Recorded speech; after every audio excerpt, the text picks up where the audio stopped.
ส่วนท่านที่อยู่ข้างหลังก็น้อมจิตน้อมใจถวายพระเบอร์แจกกันเป็นของสูงมากแล้วก็น้อมถวายไม่ต้องยกถวายพร้อมกันแล้วก็ให้เสียงสาธุจุดตรงกัน3 ครั้งสาธุสาธุสาธุ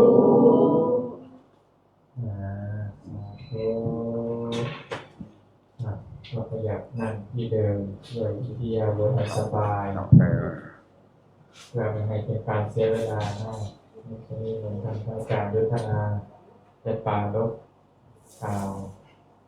อะไรสักหน่อยนึงตัวนี้มันยังแหน่เขาอันนี้ได้ตัวไหนมันคาตัวไหน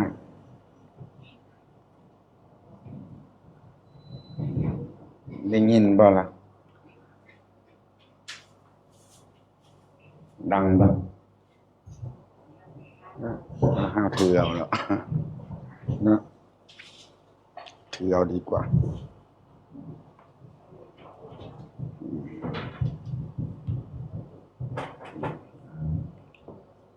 ขอความเจริญในอริยธรรมในคุณงามความดีจงบังเกิดมีในญาติโยมสาธุชนผู้ที่เสียสละเวลาอันมีค่าของท่านได้มาร่วมทำบุญตักบาตรในเช้าวันนี้โดยทั่วกันทุกท่านทุกคนโอกาสต่อไปให้ท่านวางมือลงไม่ต้องพนมมือนั่งตามสบายตามสะดวกตามสบายผ่อนคลายร่างกายผ่อนคลายจิตใจของท่านวันนี้ก็วันที่19 พฤษภาคมหลวงพ่อก็เดินทางมา 4-5 วันเมื่อวานก็ได้ไปหาหมอจบครบตามกระบวนการรักษานะก็เป็นข่าวดีผลตรวจก็โอเคอยู่ในระดับที่เราพอใจวันนี้ก็จะเป็นวันที่จะได้เดินทางกลับโยมก็มาทำบุญตักบาตรมีพบกันแล้วก็มีจากกันตามกาลเวลาจากกันแล้วก็จะจากด้วยความทุกข์ใจจากกันด้วยความสุขนะทำอะไรก็ให้คิดถึงสิ่งที่มันมีความสุขให้มันเป็นบุญสมกับเราได้มาสั่งสมบุญกันตลอดระยะเวลา3 วัน 4 วันไม่ได้มากก็ได้น้อยคิดถึงเวลาไหนก็ชื่นอกชื่นใจในคุณงามความดีของเราที่เราได้ทำไว้มันเป็นกำลังใจเป็นพลังใจในการประพฤติปฏิบัติของเราในสิ่งที่มันเป็นบุญเป็นกุศลบุญก็คือความพอใจความสุขใจในสิ่งที่เราทำทานเราก็ได้ให้ศีลเราก็ได้รักษาภาวนาเราก็ได้ทำเช้าทำเย็นเช้าก็มีการพูดให้ฟังน้อมนำเอาไปพัฒนาไม่ว่าจะเป็นทางด้านสิ่งไหนทางกายทางใจของเราค่ำคืนมาแล้วก็ได้พัฒนาทางสติทางปัญญามาทำวัดสวดมนต์สาธยายต่างๆได้รู้ในอัตในธรรมในข้อวัดปฏิบัติต่างๆที่การประพฤติสิ่งไหนที่เราติดขัดเราไม่เข้าใจเราก็มาใส่ปุ๋ยกับปัญญาของเราในหนังสือมันไม่ใช่เป็นภาษาบาลีนะทุกคนเป็นภาษาไทยที่เรียบแปลออกมาถือว่าเราได้เข้าใจเป็นภาษาบ้านเราเมื่อก่อนพระถ้าไปทำบุญมันก็จะมีแต่ญาถาสัพพีความหมายมันก็ไม่รู้อะไรทำบุญใส่ข้าวทัพพีหนึ่งใส่ข้าวปั้นหนึ่งข้าวเหนียวหนึ่งพระก็ยถาสัพพีถวายเงิน1,000พระก็ยถาสัพพีความหมายของเรามันได้รู้แต่นี่เราแปลให้รู้ให้เข้าใจคือว่าเรามาใส่ปุ๋ยให้เราปัญญาว่าเราทำเพื่ออะไรจุดมุ่งหมายในการทำบุญไม่ตั้งแต่พระให้พรเช้าตั้งแต่ยะถาแปลให้ฟังอยู่ทุกวันยะถาวาริวหาปุราปริปุเรนติสาคลังก็เหมือนห่วงน้ำที่ ที่ไหลอย่างสมุทรสาครให้บริบูรณ์แม่น้ำใหญ่ๆแม่น้ำทะเลทั้งหลายมันไม่ใช่ว่าฝนตกมามันจะเต็มเนี่ยทีเดียวก็อาศัยแม่น้ำหลายสาขาแม่น้ำปิงแม่น้ำวังไหลลงมาเจ้าพระยาไหลสู่ทะเลแม่น้ำโขงก็เหมือนกันไม่รู้กี่สายไหลลงไปโขงแม่น้ำชีแม่น้ำมูลแม่น้ำจากประเทศลาวแม่น้ำสารวินแม่น้ำปากซันอะไรก็ไหลลงสู่แม่น้ำโขงไหลสู่ทะเลถึงเป็นมหาสมุทรเป็นสิ่งที่มันใหญ่เราก็รวบรวมอะไรสาขามันก็บุญกุศลเราในประมาณนั้นถ้าเรามาเนี่ยมันบ้านบ่มใบบุญอาจจะเป็นมหาสมุทรเป็นที่รองรับให้กับสาขาต่างๆที่เราได้มารวมกันอยู่ในนี้มาเติมมาเต็มให้แก่กันในจิตในใจเติมภาวะแห่งบุญเติมภาวะแห่งกุศลบุญก็คือความสบายใจได้มาทำทานนี่ก็เหมือนกันเติมพลังให้กับจิตใจให้กับวิญญาณพวกกลางค่ำกลางคืนพวกที่มาทำวัดสวดมนต์ล้วนแล้วแต่ได้ประโยชน์แล้วแต่ผู้ใดจะถือเอาประโยชน์ส่วนตัวให้มันได้มากก็คือสิ่งที่มันถูกมันต้องเอานำไปประพฤติปฏิบัติมันถึงเหมือนแม่น้ำที่ยังไหลสมุทรสาครให้บริบูรณ์ถ้ามีแต่มหาสมุทรไม่มีน้ำสาขาไหลลงมาก็เหือดแห้งไม่รู้จะเต็มวันไหนถ้ารอแต่เม็ดฝนอยู่ที่เดียวที่นั้นไอ้นี้เราก็มาเหมือนกันก็อาศัยหลายที่มาเติมมาเต็มให้กันมากับข้าวมาทำบุญทำทานแต่ละคนก็มาคนละเล็กคนละน้อยคนละเล็กคนละน้อยมารวมกันแล้วก็เป็นมากฉะนั้นแล้วเราก็อาศัยความมากมายมันเกิดพลังเหมือนกับเม็ดฝนถึงมันจะตกอยู่ที่ภาคอีสานหรือภาคเหนือภาคอะไรเนี่ยมันไหลลงต้นน้ำที่มันไหลลงมาอย่างทะเลอย่างมหาสมุทรกรุงเทพฝนไม่ตกแต่ฝนตกที่นครสวรรค์ปากน้ำโพอย่างแม่น้ำทุกสายไหลลงมาใส่เจ้าพระยาไหลลงมาที่ทะเลก็เต็มได้ในนี้ก็เหมือนกันถึงอยู่ที่นี่มหาสมุทรก็เหมือนกับบ้านของบ่มใบบุญถึงจะทำกับข้าวทำอาหารก็จะทำพอดีกับพระสงฆ์มา4 รูป 5 รูปแต่ญาติโยมแล้วก็อาจไม่ห้ามได้ในจิตใจในศรัทธาของญาติของโยมที่มาในที่ทั้ง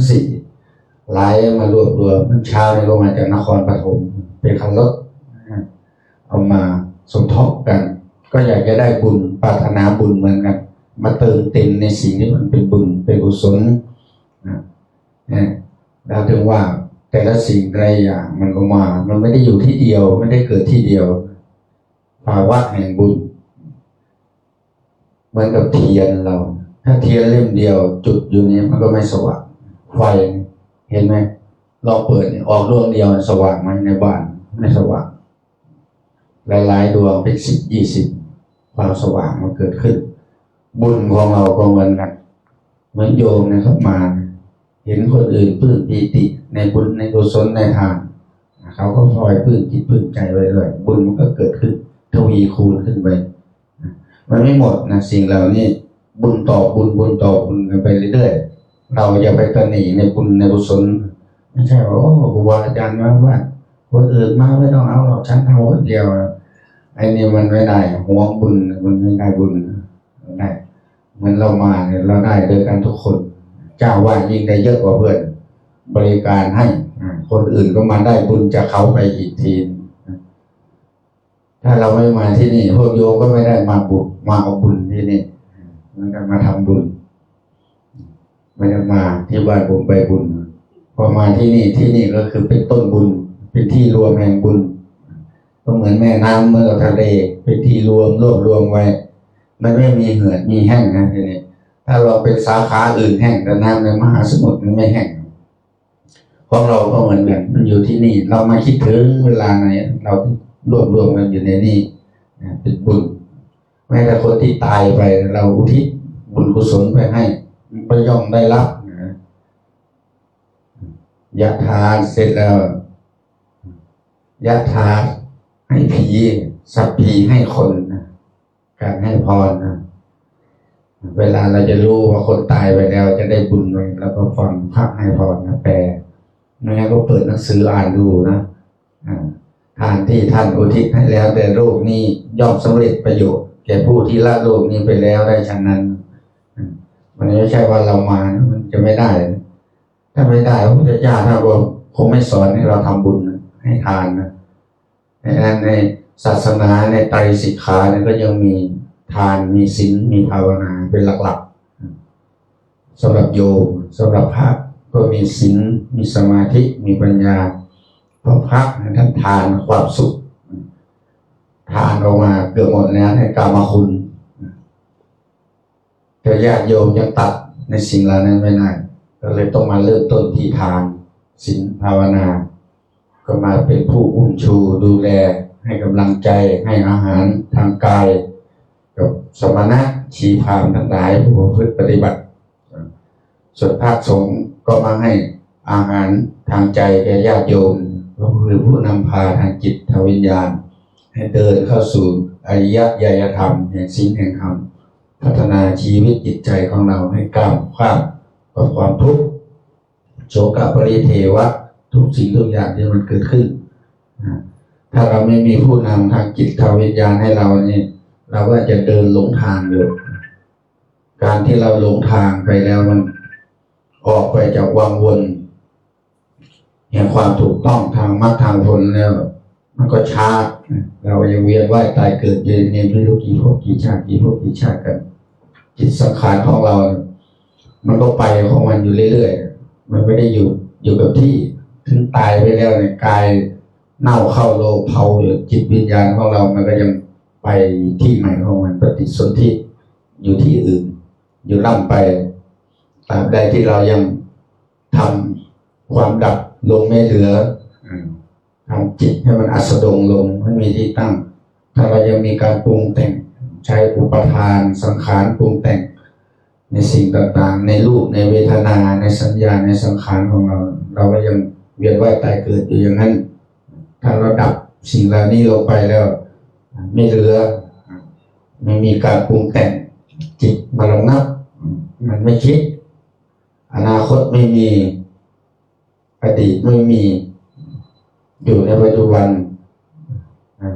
ฉะนั้นแล้วเราถึงดับสังขารมันลงคือความปรุงแต่งในรูปในเวทนาในสัญญาในสังขารในวิญญาณของเราแต่ใดเรายังเข้าสู่พระนิพพานไม่ได้แล้วก็เอาบุญไว้ก่อนเราถึงมารวมกันทำบุญให้ทานมีสุคติเป็นที่หวังอย่างน้อยๆตายไปก็ได้ขึ้นสวรรค์คำว่าสวรรค์ก็คือความสุขมันไม่ได้ลำบากสุคติ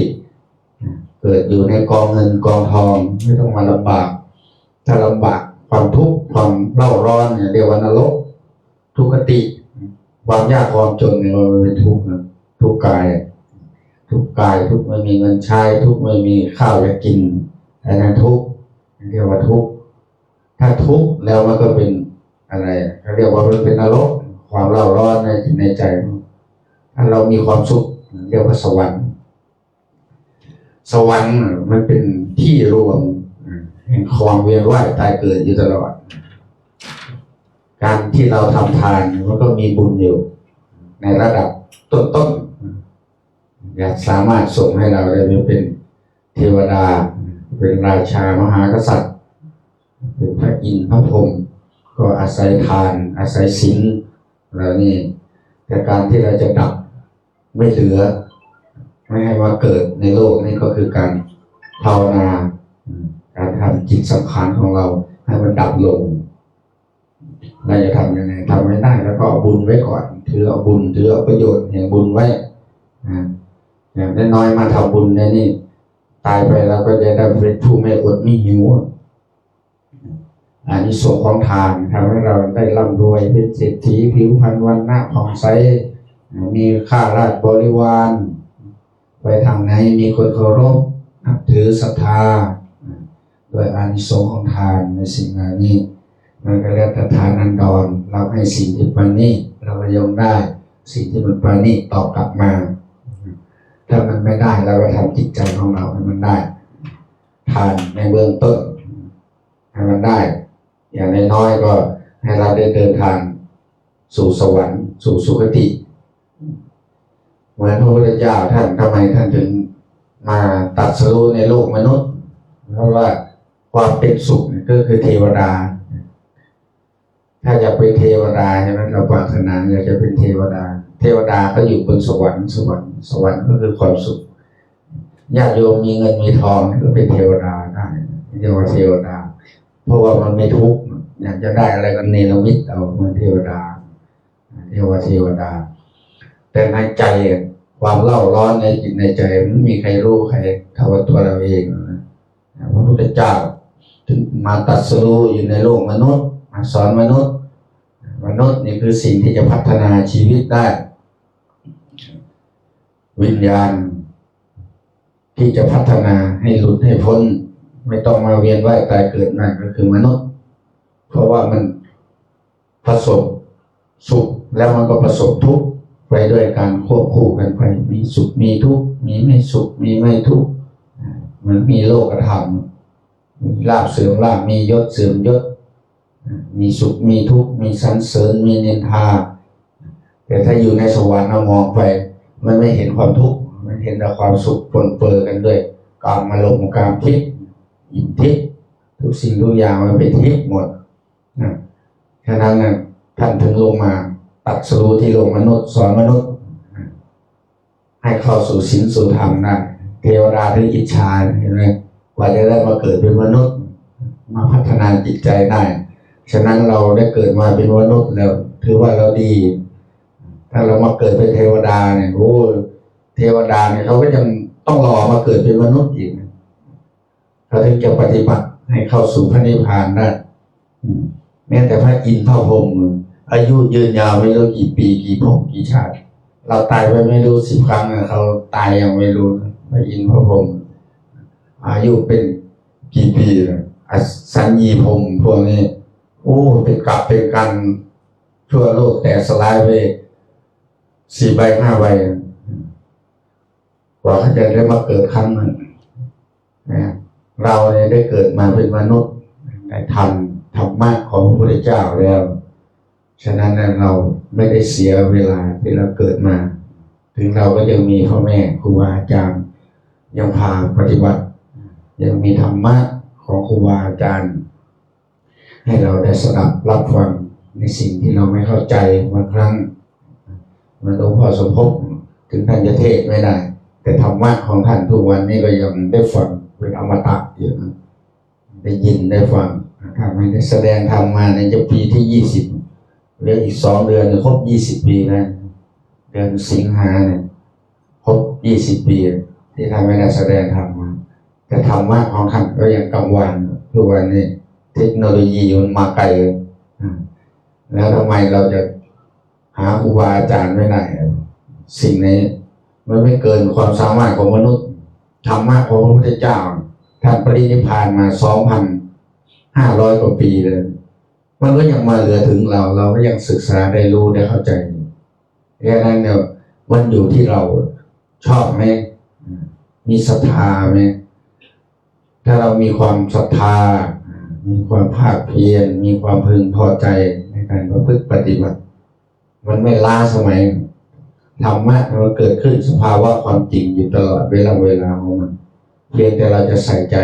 ศึกษาน้อมนำมาใส่ตัวเราไหม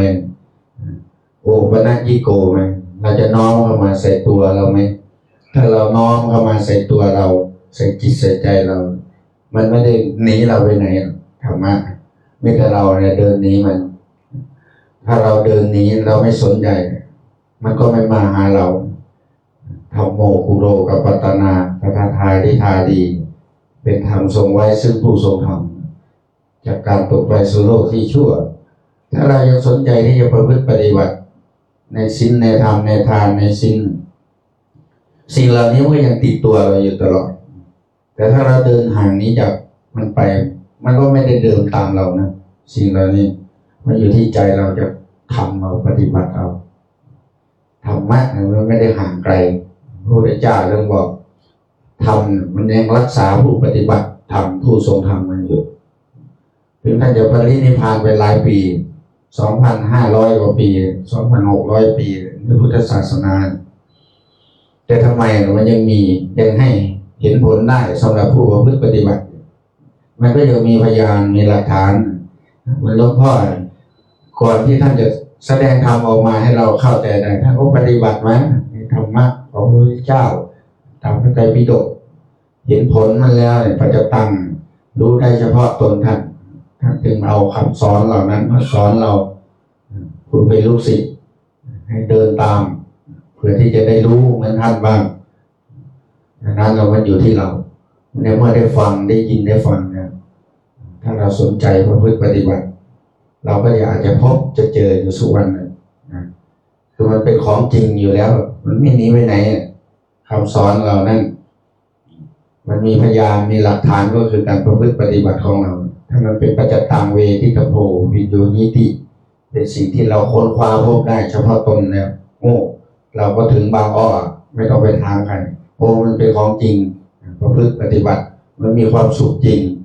มันเกิดขึ้นมันได้มันเห็นจริงๆในธรรมะมันสามารถที่จะดับทุกข์ให้เราได้ถ้าเราทำตามนั้นสำหรับคนที่เคยมีความทุกข์มาแล้วสุขมาแล้วในจิตในใจ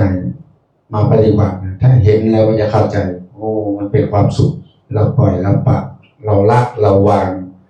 เราไม่แบกไว้ความทุกข์เราแล้วก็จางหายไปมันมีสภาวะความสุขมันเกิดขึ้นนี่แหละเรียกว่าธรรมะถ้าเรายังมีแต่ความสุขเราไม่เคยผ่านความทุกข์ไม่ว่าจะเป็นการพัดพากจากการล้มหายตายจากกันเรายังไม่เคยเราจะรู้ได้ยังไงว่ามันทุกข์เรายังอยู่พร้อมหน้ากันทั้งผัวทั้งเมียอยู่ยังมีความสุขลูกเต้าเราล้านยังพร้อมครอบครัวกันอยู่ความทุกข์มันไม่มีมันยังก็ยังไม่รู้จักความทุกข์แต่เรามีคนใดคนหนึ่งล้มหายตายจากพัดพากจากกันไปความเศร้าโศกโศกปริเทวะมันเกิดขึ้นนะความทุกข์มันเกิดขึ้นมันเป็นยังไงมีใครไม่เคยลูกหลานตายจากคนเมียตายจากความทุกข์มันเป็นยังไงเราถึงส่วนมากคนเนี่ยถ้ามันเจอในสิ่งเหล่านี้นะมันจะค่อยเข้าเพื่อหาธรรมะอย่างน้อยๆจัดงานเหมือนการล้มหายตายจากผัวตายเสียเมียตายจากการได้จัดงานศพบำเพ็ญกุศลพระมันมาถ้าเราให้ความรู้มันไม่ใช่ว่ามาสวดให้คนตายฟังหรอกไปงานมาติกาบางสกุลอภิธรรมต่างๆก็ไปสวดให้คนเป็นเนี่ยฟังให้เข้าใจในเมื่อเข้าใจแล้วนั่นญาติพี่น้องจึงเลยพากันเข้าวัดทำบุญโอ้รู้จักสภาวะความทุกข์มันเกิดขึ้นสนใจประพฤติปฏิบัติธรรมส่วนมากไม่เป็นแบบนี้นะมันก็การพัดพากการล้มหายตายจากกันการเศร้าโศกเสียใจในสิ่งต่างๆที่มันเกิดขึ้นอาจจะเลิกล้างต่อกันเยอะอะไรว่าการพัดพากการจากกันไปมันเป็นทุกข์ถึงเข้าวัดแล้วประพฤติปฏิบัติยินพระเทศน์พระสอนศึกษาเล่าเรียนตามบทธรรมคำสอนของศาสนาเข้าใจมันก็ปล่อยก็วางได้เราก็ไม่มีความทุกข์ในสิ่งเหล่านั้นถ้าเรายังจมอยู่กับความสุขอยู่เนี่ยเราไม่รู้จักหรอกสภาวะความทุกข์แล้วก็ไม่คิดจะหาทางออกเราก็จะเสวยสุขไหลไปตามอำนาจของตัณหาเหล่านั้นความอยากเกิดขึ้นความสุขมันเกิดขึ้นการมตัณหาความสุขทางตามันเกิดขึ้นเย็นสิ่งสวยสิ่งงามก็เพลิดไปกับมันความสุขทางหูเสียงมันเกิดขึ้นได้ยินได้ฟังโอ้ไพเราะเพราะพริ้งอยากจะเป็นเจ้าของเพลงก็ไพเราะเสียงพูดมันก็ไพเราะมันยึดเอาเป็นเจ้าของหมดเลยเห็นไหมถ้าเรามายึดกับสิ่งเหล่านั้นเราก็จะทุกข์กันอยู่ลำไปมันมีความสุขในสิ่งเหล่านั้นมันก็หลงไหลไปมันก็ไหลไปตามอำนาจของสิ่งเหล่านั้นมันไม่รู้จักทุกข์หรอกถ้ามันไม่เจอประสบพบเจอกับตัวตนเราไม่มีความสุขฉะนั้นแล้วเราถึงมาสั่งสมกันอยู่ตลอดเวลาได้มีเวลาครูบาอาจารย์มาก็เห็นญาติโยมมาก็ปลื้ม อกปลื้มใจเหมือนกันนะไม่ว่าจะวันมาถึงไม่ว่าจะวันกลับมาก็ยังมีศรัทธาของญาติของโยมอย่างมั่นคงต่อพระรัตนตรัยต่อพระพุทธต่อพระธรรมต่อพระสงฆ์ยังทำหน้าที่ของอุบาสกได้เต็มเปี่ยมไม่ว่าจะเป็นการทนุบำรุงศาสนาการเคารพในพระรัตนตรัย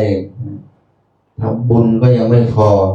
ขับมาพานั่งสมาธิก็ทำพาไหว้พระสวดมนต์โยมเขาก็ทำถือว่ายังทำหน้าที่อุบาสกของท่านทำห้า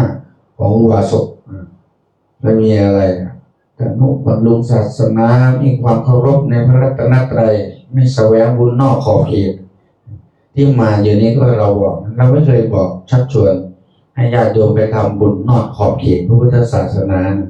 ไม่ได้เคยว่าบอกไปว่าเจ้าเข้าพีไปดูดวงสะเดาะเคราะห์ดูลายมือทำน้ำมนต์พ่นน้ำมันอันนั้นไม่เป็นพราหมณ์นอกขอบเขตของพุทธศาสนาเลยครับครูบาอาจารย์หลวงพ่อถ้าไม่ได้เคยแนะนำในสิ่งเหล่านั้นมันไม่มีประโยชน์การที่เราจะมาเข้าใจทุกข์เข้าใจที่ตัวเรามันต้องมาแก้ไขการกระทำของเรามันถึงถูกต้องตัดกรรมตัดเวรตัดที่การกระทำของเราทุกสิ่งทุกอย่างเราไม่แสวงบุญนอกขอบเขตในพระพุทธศาสนาอุปถัมภ์ค้ำชูพุทธศาสนาอยู่ตลอดไม่ว่าเวลาเกิดภัยเราก็เอาใจใส่วางแล้วก็พูดในสิ่งที่มันไม่ดีไม่งามแล้วก็ตักเตือนกันในแวดวงของพระสงฆ์ในพุทธบริษัทของเราถือว่าท่านยังทำหน้าที่อุบาสกได้เอาใจใส่นี่คือการทนุบำรุงมาให้ทานอุปถัมภ์ให้แรงกายแก่พระเนี่ยนะหรือว่าอุปถัมภ์เอาใจช่วยอุปถัมภ์พุทธศาสนาถ้าญาติโยมไม่อุปถัมภ์แล้วใครจะอุปถัมภ์พระอุบาสกอุบาสิกาไม่มีธรรมห้าประการเหล่านั้นพระท่านก็ไม่ได้ไปหุงหาอาหารมาฉันกันเองก็อาศัยญาติโยมแสดงว่าญาติโยมที่มาอย่างนี้รักษาธรรมห้าของอุบาสกเป็นผู้ที่มีศรัทธาแน่นแฟ้นต่อพุทธศาสนากันอยู่อันนี้เราจะได้ลำลาจากกันแล้ววันนี้ก็ยังมีภารกิจต้องไปอีกนะยังไม่ได้ออกจากกรุงเทพง่ายหรอกง่ายอย่างเสร็จนี่ก็จะไปโน่นแถวประเวศไปเยี่ยมเยือนให้กำลังใจศรัทธาญาติโยมผู้ที่เขาอุปถัมภ์ค้ำชูไปฉลองศรัทธาเขาอยู่ที่ไหนเราก็มีลูกศิษย์ถ้ามีลูกศิษย์เราก็ต้องไปเวลาได้มาแล้วก็ทำยังไงเราก็ต้องไปดูแลไปอนุเคราะห์ไปให้กำลังจิตกำลังใจเขาบ้างไปฉลองศรัทธาเขาบ้างเมื่อเขาก็อุปถัมภ์ค้ำชูเราฉะนั้นแล้วก็ขออนุโมทนาชื่นชมยินดีในคุณงามความดีของญาติโยมทั้งหลายที่ได้ทำมาแล้วในวันนี้ก็ขอลูกขเทพาอารักษ์ผู้มีหูเป็นทิพย์ตาเป็นทิพย์ที่สิงสถิตอยู่ในอากาศภาคพื้นดินก็ขออำนวยอวยพรให้ญาติโยมทั้งหลายจงมีความสุขความเจริญบุญกุศลเหล่านี้ในส่วนหนึ่งก็ขออุทิศส่วนบุญส่วนกุศลให้กับโศกนาฏกรรมที่รถไฟกับรถเมล์ได้ชนกันมีการเสียชีวิตเสียทรัพย์สินทุกพลภาพทุกสิ่งทุกอย่างไม่ว่าจะร่างกายจิตใจทั้งหลายก็ขอให้ลูกขเทพาอารักษ์ผู้มีสัมมาทิฏฐิมีหูเป็นทิพย์ตาเป็นทิพย์นำข่าวสำหรับดวงจิตดวงวิญญาณในเหตุการณ์ในครั้งนี้ก็ขอให้ท่านได้ไปตามเอาดวงจิตดวงวิญญาณเหล่านั้นมาเสวยอานิสงส์ผลบุญในการกระทำของญาติโยมในวันนี้ตลอดทั้งพระคุณเจ้าทุกรูปทุกองค์ก็ขออำนวยอวยพรให้ดวงจิตดวงวิญญาณเหล่านั้นจงได้เสวยผลบุญที่ข้าพเจ้าทั้งหลายได้รวมกันกระทำแล้วในวันนี้ตลอดทั้งญาติโยมที่ได้มาทำบุญตักบาตรในเช้าวันนี้ก็ขอผลบุญที่ท่านได้กระทำแล้วในวันนี้จงเป็นภาระปัจจัยเอื้ออำนวยหนุนส่งให้ท่านจงมีความสุขกายสุขใจคิดหวังสิ่งใดสมความมุ่งมั่นปรารถนาโดยทั่วกันทุกท่านทุกตนทุกคนเถิดสาธุสาธุสา โพธามิ รับ ให้ พร งานของ